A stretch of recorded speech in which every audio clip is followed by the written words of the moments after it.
साल 1675 दिल्ली की गलियों में एक अजीब सन्नाटा पसरा था।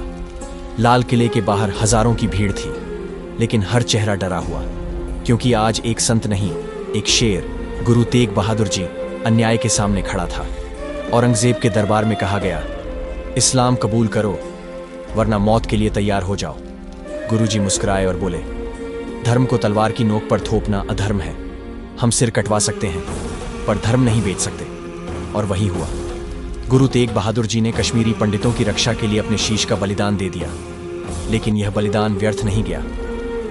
उस दिन पटना साहिब में एक बालक की आंखों में आग जल उठी। मैं अब सिर्फ एक बेटा नहीं, अब मैं एक योद्धा बनूंगा।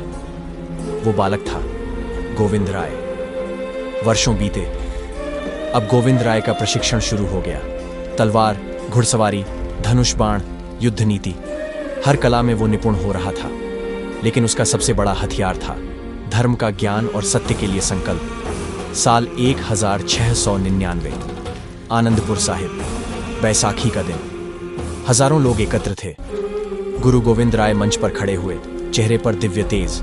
उन्होंने ललकारा, मुझे एक शीश चाहिए। कौन है जो धर्म के लिए अपना सिर दे सकता है? भीड़ सन्न रह गई। कुछ पल बाद एक नौजवान उठा, गुरुजी, मेरा सिर हाजिर है। गुरुजी मुस्कुराए, उसका हाथ पकड़ा, उसे तंबू के अंदर ले गए। कुछ ही पल बाद गुरुजी बाहर आए, हाथ में खून से सनी तलवार। भीड़ स्तब्ध, सांसें थमी हुई। क्या सच में सिर काट दिया गया? फिर गुरुजी ने फिर वही सवाल दोहराया, और कौन है जो धर्म के लिए अपना सिर देगा? एक और वीर सामने आया, फिर तीसरा, फिर चौथा, फिर पांचवा। हर बार वही हुआ। गुरुजी उसे तंबू के भीतर ले जाते, फिर अकेले बाहर आते, हाथ में खून से सनी तलवार। भीड़ अब डर से कांपने लगी थी। लेकिन तभी कुछ देर बाद गुरुजी तंबू से बाहर निकले, लेकिन अकेले नहीं। उनके पीछे खड़े थे 5 संत योद्धा, सफेद वस्त्रों में, आत्मा से दमकते हुए।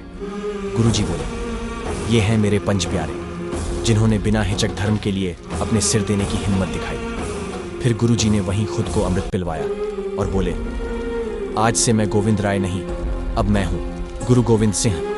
गुरु भी हूं, सिपाही भी। और आज से जन्म हुआ खालसा पंथ का, एक ऐसा पंथ जो कहता है, हम सिर कटवा सकते हैं पर झुकेंगे नहीं। अगर आप इस कहानी को आगे देखना चाहते हैं तो जय खालसा कमेंट में जरूर लिखें।